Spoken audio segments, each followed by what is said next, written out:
Hello दोस्तों, मैं board पे एक डिस्काउंट का क्वेश्चन लेके आया हूँ जो देखने से बहुत ही ज़्यादा टफ है, लेकिन मैं वो इतना आसान तरीका बताऊंगा कि अगर ऐसे क्वेश्चंस आते हैं तो आप चुटकियों में सॉल्व करोगे। देखिए कैसे। ये क्वेश्चंस पहले मैं बता दूं कि आरआरबी ग्रुप डी 2018 में पूछा गया क्वेश्चन है। क्वेश्चन क्या कह रहा है कि नेहा ने 30% छूट पर 1300 में एक पुस्तक खरीदी और इसे 30% लाभ पर बेच दिया, उसने कितना कमाया? एक बात बताइए। सबसे इंपॉर्टेंट बात यहाँ पे दो शब्द आपको याद रखना है, और इसी क्वेश्चन के लिए नहीं, तमाम क्वेश्चंस डिस्काउंट के लिए या प्रॉफिट लॉस के लिए आपको दो चीज याद रखना है।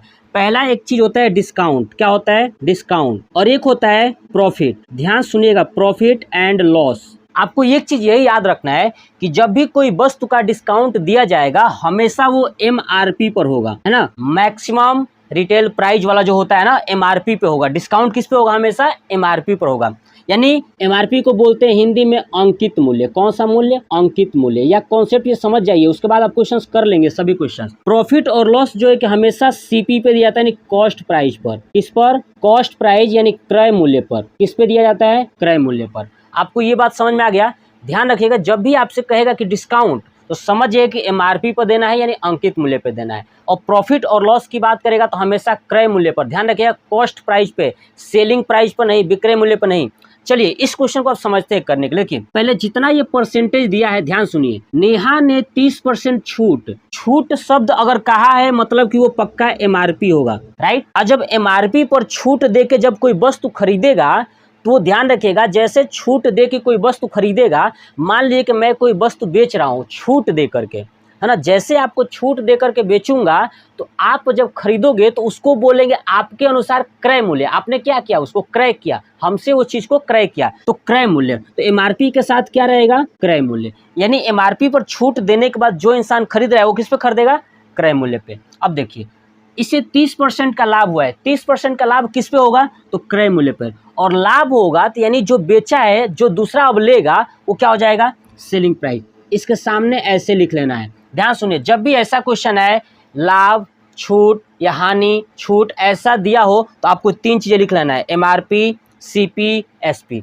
तीन चीजें लिख लिया, ठीक है, इतना आप ध्यान रखिएगा। अब आप सुनिए, 30% छूट है तो आप लिख लीजिए 30% हटाएंगे तो नीचे हो जाएगा 100, जीरो से जीरो कैंसिल। अब देखिए, जो नीचे वाला है ना वो हमेशा एमआरपी होगा। छूट कहेगा तो क्या होगा? नीचे वाला एमआरपी। और जब लाभ कहेगा तो ध्यान रखिएगा नीचे वाला कॉस्ट प्राइस हो जाएगा। क्या हो जाएगा? Cost price.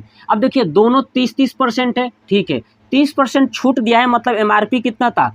10 रुपया। लिख देता हूँ 10 रुपया। कितना था एमआरपी? 10 रुपया। छूट कितना दिया है? 3 रुपया छूट किया है तो कितना रुपये में बेचा होगा? 7 रुपये में। मतलब 10 रुपया एमआरपी था और 3 रुपया छूट कर दिया तो कितना में बेचा होगा? 7 रुपये में। तो 7 रुपया उसके लिए क्या हो गया? क्रय मूल्य। दूसरा कोई खरीदा होगा तो, ठीक है ना, छूट देने के बाद। यानी इस 30% का काम खत्म। अब आ जाइए यहाँ पे, 30% लाभ है तो 30% वही है 3/10। अगर 10 रुपया उसका क्रय मूल्य था तो कितना रुपया लाभ कमाया है? 3 रुपया लाभ कमाया, यानी 13 रुपया हो गया। टोटल कितना हो गया? टोटल कितने बेचा होगा? 13 रुपये में। अब आप सोचिए, एक ही पुस्तक खरीदा है तो यहाँ पे खरीदने का मतलब क्रय मूल्य। खरीदा है कि नहीं? खरीदा है, क्रय मूल्य। और एक हमको दिख रहा है कि एमआरपी वाला 7 रुपये में खरीदा और फिर अब उसके हिसाब से कितना रुपया हो रहा है?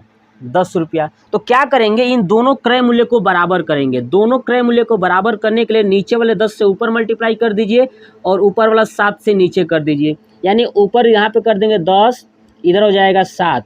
जब इधर 7 से किए तो इधर भी कर देंगे, और जब ऊपर 10 से किए इधर भी कर देंगे। तो अब देखिए यहाँ पे क्या हो जाएगा? 70। यहाँ भी क्या हो जाएगा? 70। यानी यही 70 रुपया है, दोनों अब बराबर हो गया। इसका मतलब कि अब क्रय मूल्य 1300 रुपया है। यानी 70 के बराबर कितना है? 1300 रुपया। ध्यान सुनिए, तो 1 के बराबर कितना हो जाएगा? 1300/70। अब देखिए, अब हमसे पूछा क्या है? उसने कितना कमाया है। यानी 70 रुपये का खरीदा है तो बेचा कितना है? 13×7=91। बेचा कितना है? 91 रुपये का। तो कमाया कितना है? अब देखिए, 70 रुपये का खरीद के बेचा है 91 रुपया में, यानी कमाया है 21 रुपया। कितना रुपया? 21 रुपया। तो 1 के बराबर 1300/70 आया है तो 21 के बराबर कितना आएगा? तो क्या करना है, इसमें 21 से मल्टीप्लाई कर देना है। जीरो से जीरो कैंसिल, 70×21 यानी 130 गुणे 3, तो 13×3=39 यानी 390 रुपया। कितना रुपया? 390 रुपया। ये हो गया हमारा आंसर, यानी answer number B is correct. ठीक है, answer number B is correct. तो ऐसे क्वेश्चन जब भी आए तो आप इस तरीके से सॉल्व करिएगा, इस तरीके से पूरा क्वेश्चन कंप्लीट हो जाएगा। यानी प्रॉफिट लॉस आए तब, डिस्काउंट आए तब, यानी एमआरपी हो चाहे प्रॉफिट लॉस हो। ये क्वेश्चंस आपको कैसा लगा कमेंट बॉक्स में कमेंट करके जरूर बताइएगा और एक लाइक को जरूर करिएगा।